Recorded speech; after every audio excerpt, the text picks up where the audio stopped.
il vivait en dehors des chemins forestiers.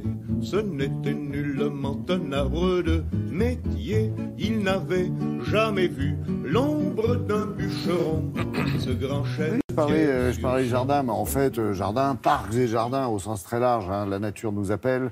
Et puis on peut s'occuper de nos arbres quand on a la chance d'en avoir. Exactement, et dans les jardins, souvent, on plante les arbres pas forcément au bon endroit. Il va falloir pas forcément le bon jour. Ouais, et il va falloir les tailler à un moment. Et il y a deux types de tailles. Soit... Il serait temps, là. Il serait temps. Avec la taille en verre, on peut tailler toute l'année. Mais là, on va parler de taille raisonnée. C'est-à-dire que c'est un arbre. Si vous le plantez au mauvais endroit, il va falloir le tailler. Mais comment on va le tailler? Souvent, on voit dans les villes ou dans les jardins des massacres à la tronçonneuse. C'est-à-dire vous avez un tronc et 3 grosses branches. Un peu géométrique. Voilà, des arbres moignons, tout simplement. Ça dure depuis des années. Le problème, ce sont des arbres qui sont moins résistants aux maladies, qui sont très moches parce qu'ils ont perdu tout leur caractère. Ils font que des feuilles, ce sont des producteurs de feuilles malheureusement. Alors qu'un arbre, ça a du caractère, c'est un être vivant et on doit le tailler de façon raisonnée, de façon douce. C'est-à-dire, on enlève le bois mort, on enlève quelques branches et puis c'est tout et on conserve son caractère. C'est un arbre qui est moins résistant aux maladies lorsqu'on le taille vraiment de façon sauvage. Donc il y a plusieurs associations, la SFA, Landa, Sequoia, qui s'occupent de tout ça et qui militent pour une taille beaucoup plus raisonnée. On est allé au domaine national de Saint-Germain-en-Laye. Vous allez voir, tous les arbres sont bichonnés. Regardez. Faut-il tailler un arbre en modifiant son caractère d'origine? La taille raisonnée dessine une nouvelle façon d'appréhender cet être vivant. C'est une taille qui prend en compte l'état physiologique d'un arbre et respecte son intégrité biologique dans le but de préserver son esthétisme et sa santé. On commence par les 3 B.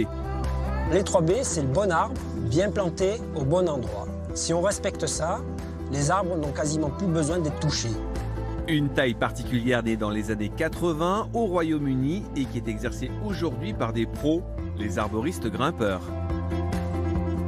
Arboristes grimpeurs parce qu'ils s'occupent des arbres, ils aiment les arbres. Et grimpeurs parce qu'ils travaillent à partir de cordes dans l'arbre. Un métier avec une formation spécifique qui s'apprend sur 560 heures environ.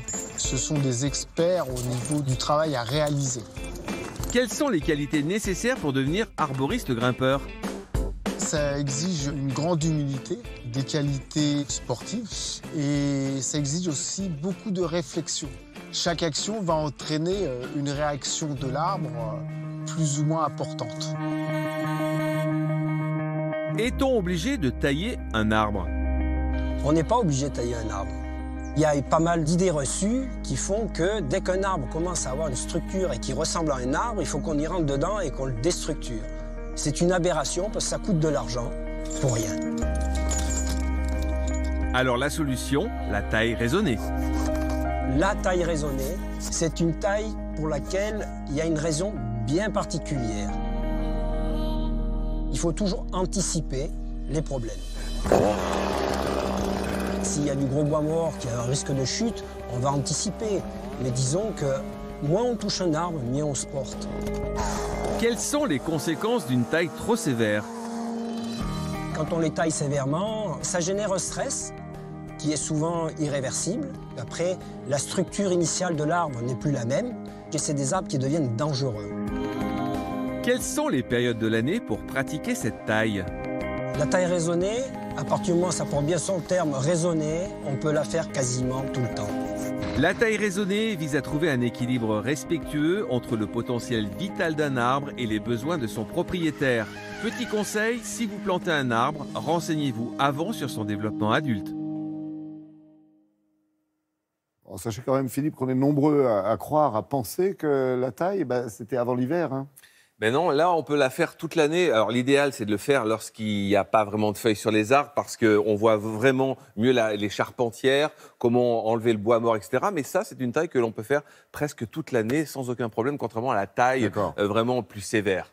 Alors, ces grimpeurs qu'on a vus comme ces cordistes, de façon générale, qui interviennent un peu partout, ces équilibristes, j'ai l'impression que c'est une formation qui est de plus en plus demandée, en tout cas un métier qui est très recherché. C'est une formation très demandée aujourd'hui dans le domaine du paysage. C'est vraiment l'avenir vraiment de celui qui veut à la fois associer le sport et puis l'amour de la nature. Et c'est vraiment un contact avec l'arbre. On est vraiment dans l'arbre, on fait partie de l'arbre et c'est vraiment une aventure à chaque fois parce que chaque arbre est différent. Et puis, c'est un métier aussi vraiment de réflexion. On monte sur terre tel type de branche. Donc c'est vraiment, d'abord on approche l'arbre d'en bas, donc on voit vraiment l'arbre, et ensuite on réfléchit sur quelle branche monter. C'est vraiment un travail très intéressant à faire.